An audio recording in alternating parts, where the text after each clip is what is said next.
या बुलेटिनची सुरुवात करूयात एका महत्त्वाच्या बातमीने। छत्रपती संभाजीनगर इथल्या दरोड्यातलं सोनं वितळवून विकल्याची माहिती पोलिसांना मिळाली आहे। त्यामुळे छत्रपती संभाजीनगर पोलीस पथकानं नांदेडमध्ये छापा टाकून एका सराफाला काल ताब्यात घेतलं। छत्रपती संभाजीनगर दरोड्यामध्ये 5.5 किलो सोनं चोरीला गेलं होतं। एन्काउंटरमध्ये मारल्या गेलेल्या अमोल खोतकर आणि सुरेश गंगणे यांच्याकडे ते सोनं होतं। या दोघांनी सोनं वितळवून विकल्याची माहिती पोलिसांना मिळाली। त्यामुळे एक पथक नांदेड तर एक पथक अंबाजोगाईला गेलेलं आहे। चोरीत सोनं नेमकं किती गेलं याबद्दल संभ्रम पोलिसांना अजूनही कायम आहे। आमचे प्रतिनिधी सिद्धार्थ गोदाम आपल्या सोबत आहेत छत्रपती संभाजीनगरातून। सिद्धार्थ, हे सोनं वितळवून विकलं होतं अशी जी माहिती समोर येते त्याबद्दल काय?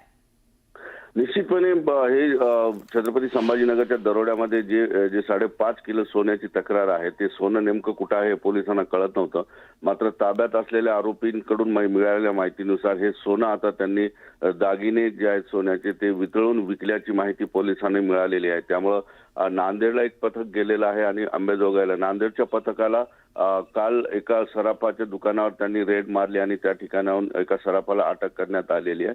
नेमका सुरेश गंगणे हा जो आहे नांदेडच्या आरोपीशी संपर्कात होता आणि 30 ते 40 लाखाचा व्यवहार त्यांनी त्याच्यासोबत केला होता। मग तो नेमका व्यवहार कशाचा होता यासाठी पोलिसांनी चौकशी केली असता वितळवलेलं सोनं त्या ठिकाणी विकलं गेल्याची माहिती कळालेली आहे। दरोड्यातील एकूणच जी लूट झालेली 5.5 किलो सोन्याची तक्रारीची ती मयत एन्काउंटरमध्ये जो मारला गेला तो अमोल खोतकर आणि सुरेश गंगणे या दोघांकडे ते सोनं होतं अशी माहिती पोलिसांनी आहे। त्यात अमोल खोतकर तर मयत झालेला त्यामुळे त्याच्याकडील सोन्याची माहिती मिळत नाही। मात्र सुरेश गंगणे याच्याकडील सोन्याची माहिती पोलिसांना कळालेली आहे। त्यांनी वितळून नांदेडच्या व्यापाऱ्याला विकलं होतं आणि सुरेश गंगणेच्या सासू आणि सासऱ्याला सुद्धा अंबाजोगाईमधून अटक केलेली आहे आणि त्यांच्याकडून 8 लाखाची रक्कम सुद्धा पोलिसांनी ताब्यात घेतलेली आहे। एकंदरीतच हळूहळू या प्रकरणातील सगळ्या गोष्टी बाहेर येतात। मात्र नेमकं चोरीला गेलेलं सोनं 5.5 किलोच होतं का हा संभ्रम पोलिसांचे काम आहे। कारण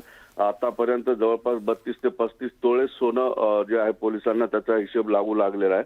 मात्र उर्वरित सोन्याचा कसलाही पत्ता लागत नाही। पोलिसांना आता संभ्रम आहे की नेमकं हे 5.5 किलो सोनं चोरीला गेलं होतं का? बिलकुल सिद्धार्थ, धन्यवाद या माहितीसाठी।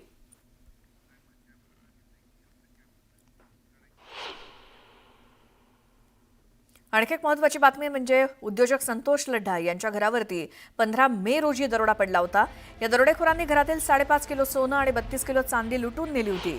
या प्रकरणात 13 आरोपी अटक आहेत। तर अमोल खोतकरचा पोलिसांनी एन्काउंटर केलाय। ठार झालेल्या खोतकरकडे त्याच्यासह अन्य 2 साथीदारांच्या वाट्याचं देखील सोनं असल्याचं तपासात समोर आलं।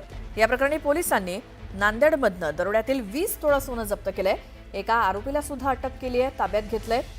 खोतकरकडे असलेलं सोनं त्यानं परराज्यामध्ये विकलं असल्याचा संशय पोलिसांना आहे। तर दुसरीकडे ज्यांचं सोनं लुटलं गेलं ते संतोष लड्ढा यांनी आता 18 दिवसांनंतर त्या लुटलेल्या सोन्याच्या पावत्या पोलिसांना दिल्या आहेत। मात्र त्या पावत्या खऱ्या आहेत की खोट्या याचा तपास पोलीस करतायत।